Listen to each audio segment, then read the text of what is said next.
gonna try to shoot kind of a little intro here, and then obviously end of the video as well. The J20, something I've always wanted to build, something I've always wanted a J20 for as long as I can remember, as long as I knew they existed.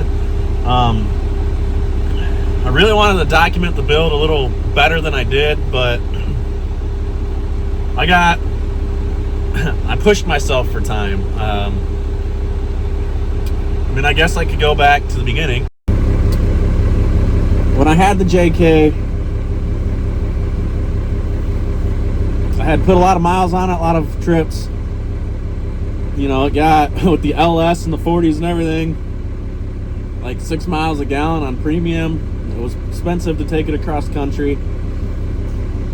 So I knew I was going to have to get something, whether it was going to tow it, replace it, whatever.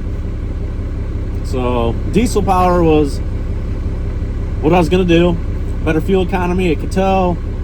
I have a diesel background. I miss diesels, so why wouldn't I? J20, something I always wanted. I had access to one.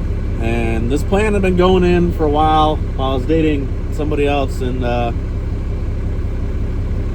you know, we were gonna have a rig to tow rigs. J20.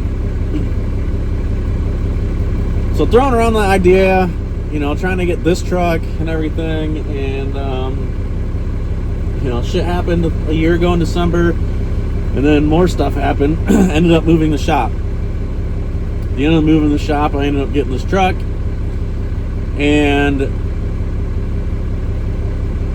Jimmy was already planning a Wyoming trip, and he was gonna be out there already, but me, I had fair, so I could only meet him. That's July, right? I can build a truck from February to July. Why not? So after moving the shop, by the end of July, we were moved in. February, I started collecting parts and decided it was a full go on this, and put it into motion. As you'll see in the video, I've got clips of it. Some of it's up and down. I mean, it's what I got. I really didn't document it. I worked a lot of after hours, and got it together and made the trip to Wyoming. There's a Wyoming video that you can go see. And then I've made several trips since then, and the truck has gone through, you know, some changes since then. I no longer have a tent on it. It's back to a flatbed so I can haul my bike. I've built a camper. Another build video kind of coming up. That's still not complete, so the inside needs to be completed. I've completed the outside. I'm not much of an inside fashion design finish, so, you know, if it works for me, it works. I'm not, maybe one day I'll get to it. But here's what it took. I started in February of 2024, and by the last day, which is like July 14th, 2024, it was a Sunday, Mia finished up fair. I had the truck there. I had it all packed up, ready to go. We literally left Sunday night after her animals were loaded up, and I drove 28 hours straight to meet Jimmy at a campsite to our Wyoming trip. It was epic. The truck has burnt up a transmission, stock transmission. Figured it was going to do that. I got a heavy foot, and it's a Dodge transmission, so it now has a built transmission, and so it's got some room for building the motor a little bit. We'll see. I mean, it does excellent right now. It's a light truck, good fuel economy, tows that camper just fine. This is how she sat when I got her, moved into the new shop, and the first thing I did was tint the windows, and then I really got into it. Corners and floors. The rockers are going to get replaced with that 2x6.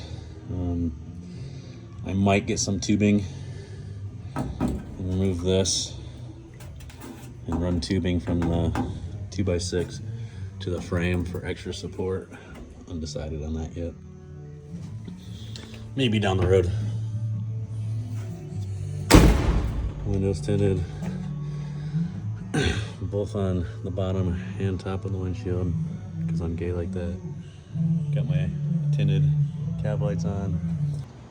So I ordered some SOS pads to scrub this down and linseed oil to put on it, because I watched and somebody said SOS first, so we'll do that.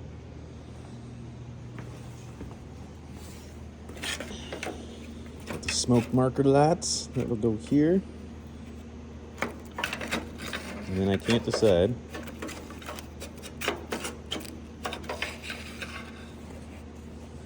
if I want this. Well, let's see if it even fits.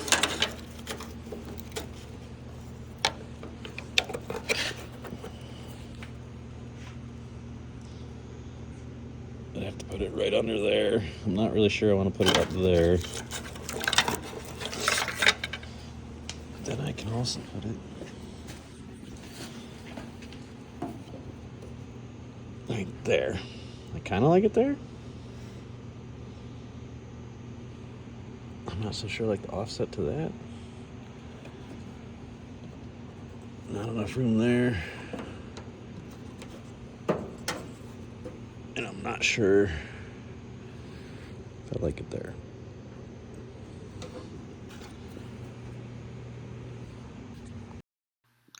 Got a good marketplace deal on the rims and tires, and they're not exactly what I like for off-roading, but they work great going down the highway, and again, were an awesome deal.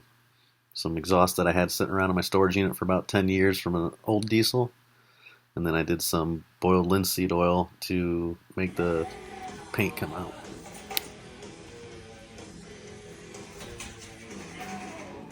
Then it was time to paint a bunch of the shiny parts black. I had Tristan clean them up real good, and then I got to spray painting them.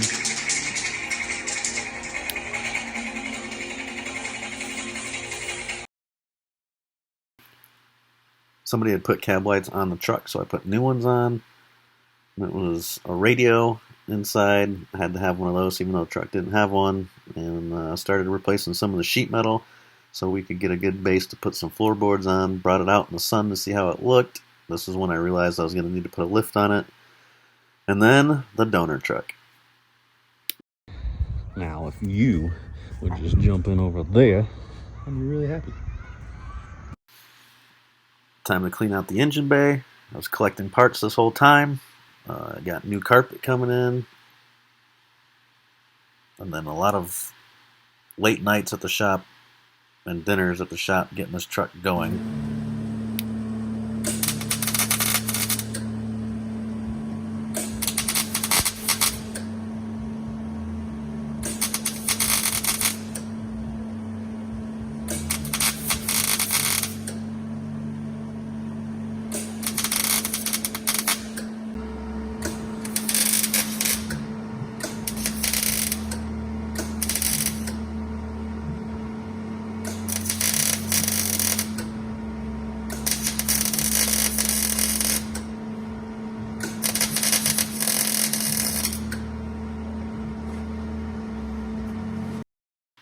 Surprise, surprise, there was welding and more welding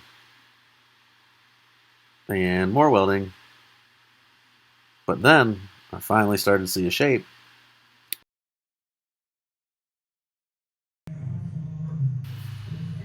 It's time to take the 44 front out and do a spring over and a kingpin 60 front in.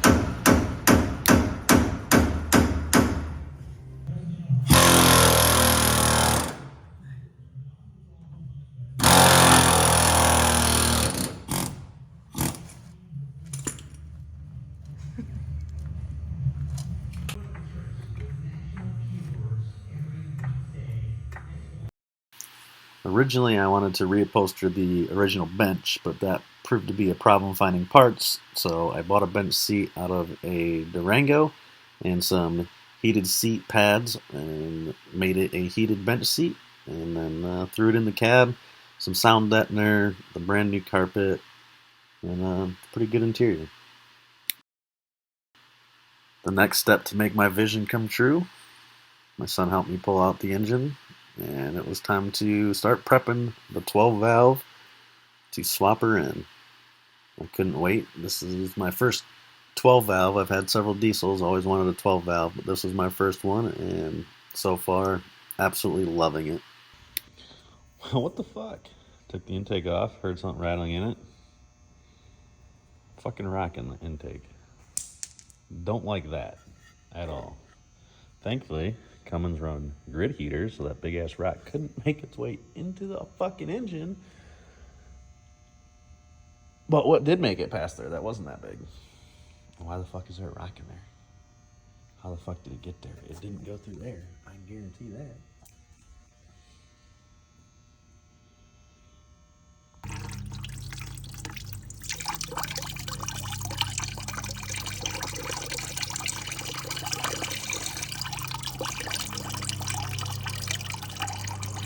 That's supposed to be diesel.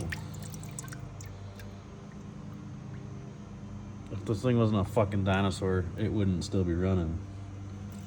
I wonder it didn't fucking like high RPMs.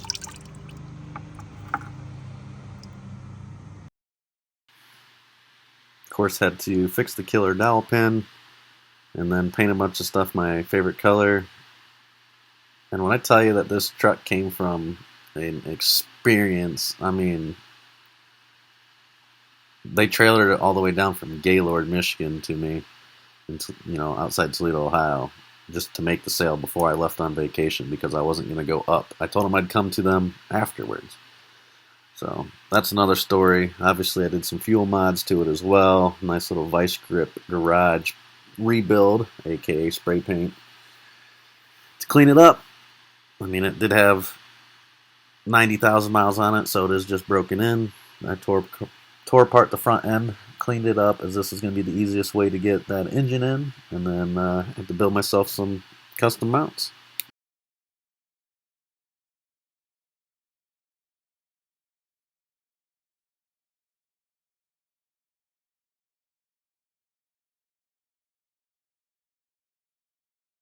Well, I don't know if I can keep the stock heater anymore.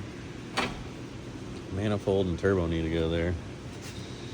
And the turbo will sit like right here. It'll be really fucking close, but I don't know that I can buy an aftermarket manifold and turbo setup. Or if it's cheaper to go with vintage heat, which will put everything inside. Yay. At this point, my hair is about as long as I've had it in my life, and I needed a little change up, so I got it off my ears and got my beard trimmed before vacation. And it's the new do I've been rocking for almost a year now. At this time it's the summer, and it's getting hot in the shop, obviously. I had to build some custom motor mounts. I reused part of the factory ones that I cut off the Dodge. They worked pretty good. Then I moved on to the exhaust and turbo issues and figured out all those problems as I was getting close to my deadline at the end of fair to make our trip out to Wyoming, which I promised my daughter. So obviously the seats, carpet going in, had to cut the carpet. The seats do fold forward still, which helps get to the back of them. Had my son help again by polishing the turbo.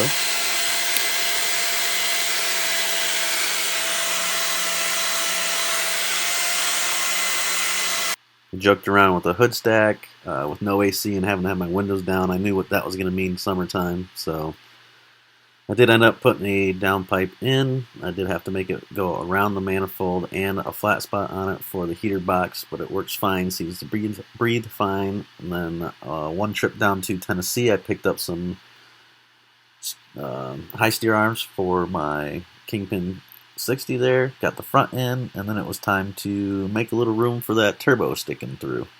Got a lot of hate on for this, but I love it. By this point, I had to figure where was my money going. Oh, there. Not much time to worry about that, so we had to finish up the exhaust. Had to hammer on it a little bit to make some clearance there. I wanted to tuck it high to get it out of the way. Got some USB-C and USB driver side. I can plug my phone in, mount it right here. It's not in the middle. Heated seat control, high and low. And USBs and USB-C passenger side. Exhaust is on, and yeah, I'm not gay. It's painted too.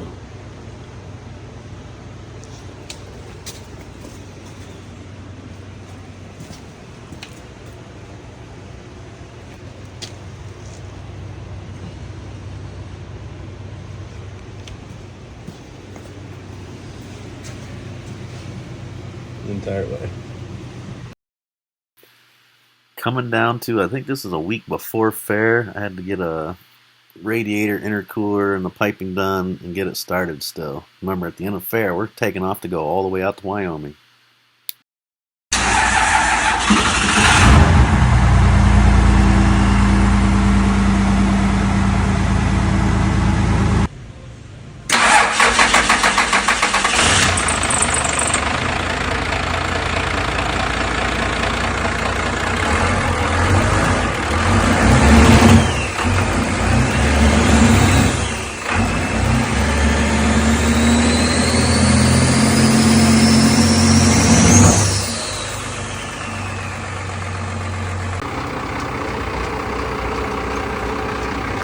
Now she's running. It's time for the first test drive.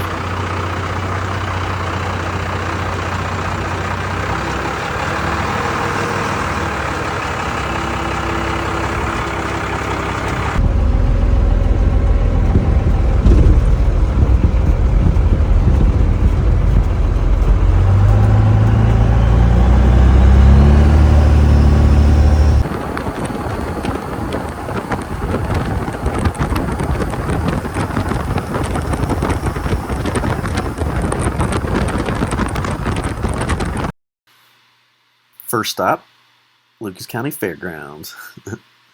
And then I had to take everybody for a ride. Took both kids, had smiles on their faces. Obviously, had to stop for a good sunset picture. And then some rollers.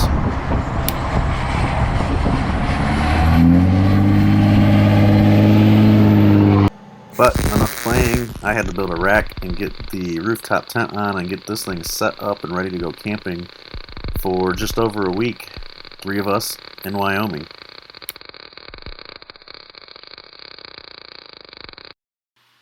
We got the rack built. Yes, fuel tank was still on the bed at this point. I did get that put under with a new tank. Rooftop tent put on top. I got the fridge put on. 2 batteries in the back. They're still in the back right now, but in a toolbox. Then it was time to pack. I mean, I was running out of time.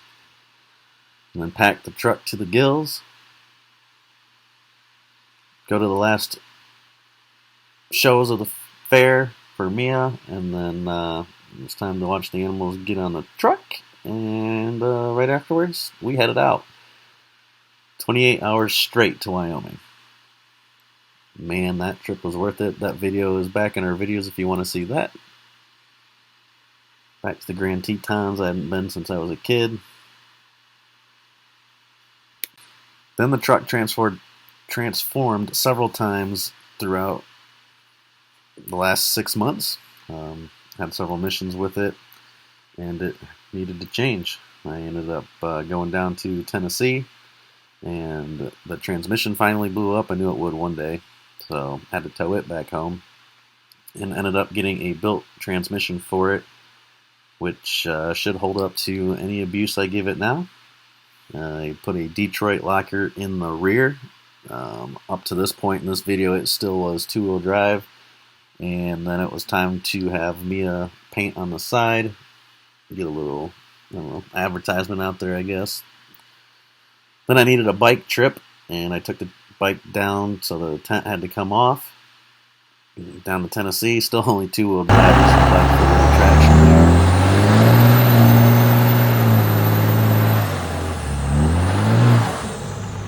I had to test that locker out, you know. I installed it myself. Hit the ferry on the way back home. Decided I needed to go back down after Helene, so I bought a trailer to take supplies down there. And so I needed 4-wheel drive. Hit up my buddies at Driveline 1. Really helped me out. Great place. Had to paint my front one. And then Finley Rugby helped me get a bunch of supplies donated. And also my buddy out in Fremont, Kenny. Canned foods. And this is all our supplies. Canned foods and dry foods.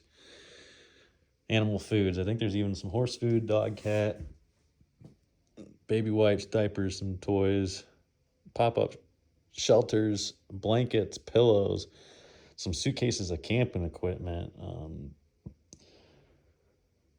survival blankets, fleece blankets, lanterns, more blankets, toilet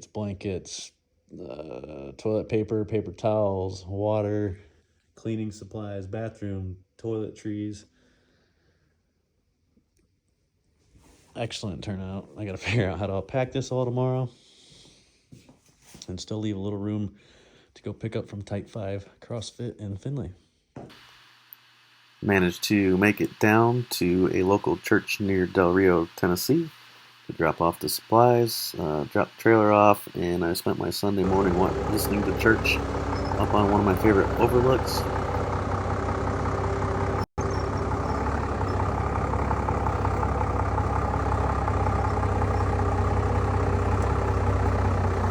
Had to stretch the leaf springs out a little bit and give them a test.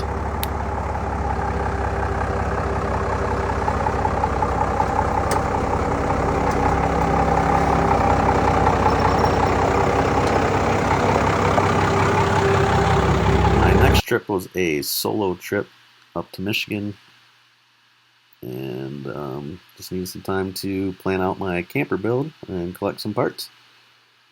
And then I built that. That's going to be another video coming up shortly. Took a test run to Tennessee, and then another one with a diesel heater on it to Niagara Falls and Allegheny National Forest.